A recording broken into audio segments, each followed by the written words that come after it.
নমস্কার বন্ধুরা, আজ দেখাবো চৈত্র সংক্রান্তির দিনে ওপার বাংলার লোকেদের একটা বিখ্যাত রান্না পাঁচন। এটা সব সবজি দিয়ে পোস্ত দিয়ে এটা করা হয়। এটা খেতে খুবই ভালো লাগে। চৈত্র সংক্রান্তির দিনে ওপার বাংলার লোকরা এই জিনিসই শুধু খায়। এছাড়া এই দিনে তারা কোনো আমিষের কোনো পদ তারা খায় না। তাহলে আপনারা দেখুন আমি এই রান্নাটা কিভাবে করি। যদি ভালো লাগে তাহলে অবশ্যই আমার মতো করে দেখার চেষ্টা করবেন, এইভাবে করে খাবেন, আর অবশ্যই আমার পাশে আপনারা থাকবেন আমার চ্যানেলটিকে সাবস্ক্রাইব করে। চলুন তাহলে দেখে নিই এই পাঁচনের জন্য কী কী রেখেছি। প্রথমে আমি এখানে উচ্ছে, বটবটি, পটল, আলু, কুমড়ো রেখেছি। এছাড়া রেখেছি বিন, সজনে ডাঁটা, রাঙা আলু। এছাড়া অবশ্য আরেকটা জিনিস না হলে হবে না, সেটা এঁচোড়। আরও কিছু রেখেছি ফোড়নের জন্য: 5 ফোড়ন, শুকনো লঙ্কা, তেজপাতা, জিরের গুঁড়ো, ধনের গুঁড়ো, হলুদ। আর রেখেছি আদা বাটা, এছাড়া পোস্ত বাটা। প্রথমেই আমি এই এঁচোড়টাকে 2 বা 1টা সিটি দিয়ে নেব। প্রথমে প্রেসার কুকারের মধ্যে অল্প জল দিয়ে এঁচোড়গুলো দিয়ে দিচ্ছি। 1টা সিটি দিলেই হয়ে যাবে। এরপরে এই 1টা সিটি দিয়ে নেবো এঁচোড়টায়। এরপরে কড়াই বসিয়ে দিয়েছি। কড়াইয়ের মধ্যে সর্ষের তেল দিয়ে দিলাম।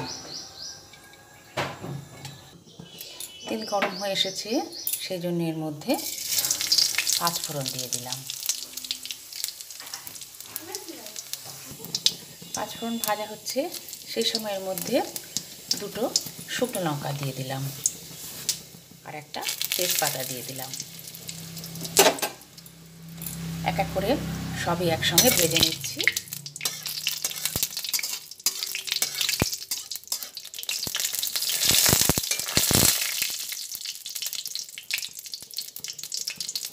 এরপরে এক এক করে জিরে, ধনে সব দিয়ে দেবো। 1 চামচ জিরের গুঁড়ো দিলাম, 1 চামচ ধনের গুঁড়ো দিলাম।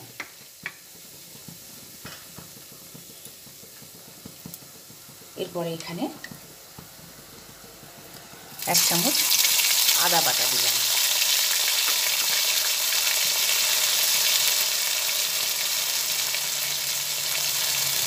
এক চামচ হলুদ গুঁড়ো দিলাম। সব দেওয়ার পরে গ্যাসের ফ্লেমটা একদম কমিয়ে রেখেছি। এগুলো সব ভেজে নিচ্ছি।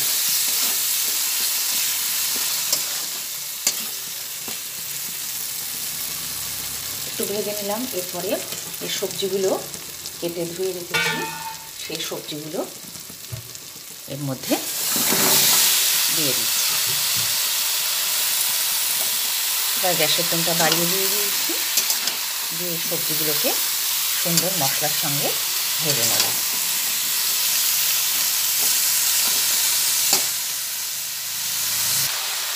সব সবজি আর মশলা একসঙ্গে ভেজে নিচ্ছি।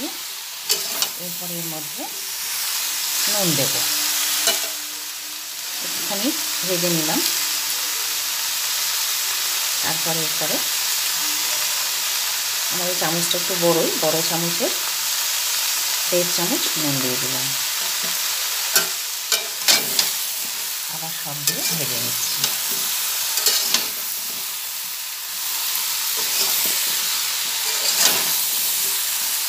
যেহেতু নুন দিয়েছি, সবজিগুলো এবার আস্তে আস্তে একটু নরম হয়ে যাবে। এইভাবে কিছুক্ষণ ভেজে নেব, অন্তত 5-6 মিনিট মতো। তারপরে এর মধ্যে জল দেব।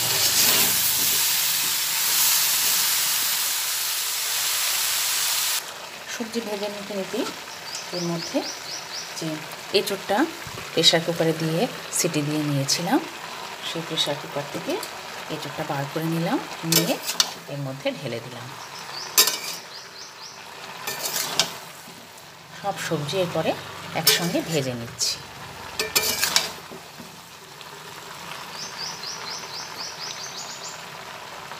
এরপরে এর মধ্যে কটা কাঁচা লঙ্কা দিয়ে দিলাম। কাঁচা লঙ্কা দেওয়ার পরে আবার ভালোভাবে নাড়াচাড়া করে নিচ্ছি।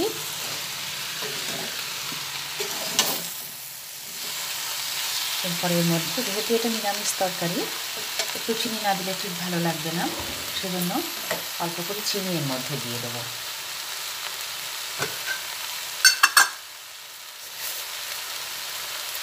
আমি এখানে 1 চামচ চিনি দিলাম।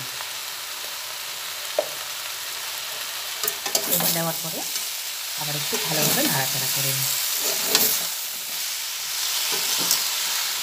এইভাবে নাড়াচাড়া করতে করতেই সবজিগুলো একদম গলে যাবে, নরম হয়ে আসে। এরপরে এর মধ্যে আমি জল দেব। নরম হয়ে এসেছে সবজিগুলো, সবই সেদ্ধ হয়ে গেছে, সেই জন্য এরপরে এর মধ্যে আমি জল দিচ্ছি। এরপরে এর মধ্যে পরিমাণ মতো জল দিয়ে দিলাম। জল দিয়ে আবার একটু ভালোভাবে নাড়াচাড়া করে নিই।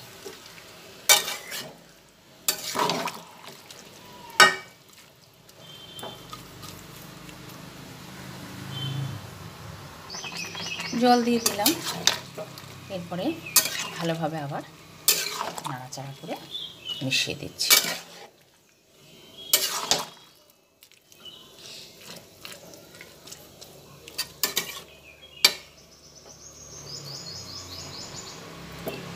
এরপর এর মধ্যে আমি কিছুটা পোস্ত বেটে রেখেছি,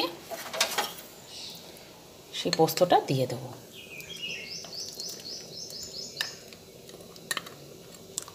আমি এখানে 6 চামচ পোস্ত রেখেছি, পোস্তটা এর মধ্যে দিয়ে দিলাম। যেহেতু আমার তরকারিটা একটু বেশি, সবজিটা একটু বেশি বলে পোস্তটা একটু বেশিই লাগবে।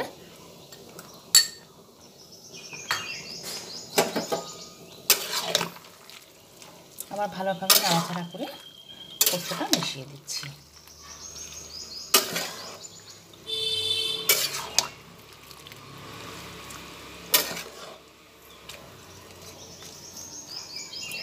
এরপরে সেদ্ধ তো হয়েই গেছে, কিন্তু যে জলটা দিলাম সেটা একটু টেনে যাবে, তারপরে এটা একটু ঘন ঘন হবে, তখন নামাবো। পাঁচনটা রেডি হয়ে গেছে, সেই জন্যই নামানোর আগে আমি অল্প জিরে, ধনে আর মৌরি একসঙ্গে গুঁড়ো করে রেখেছি, সেই গুঁড়োটা এর মধ্যে দিয়ে দেবো।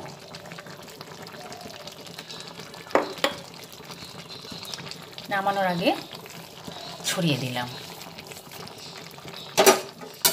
তারপরে এটা পুরো সবজিটার মধ্যে দিয়ে দিই।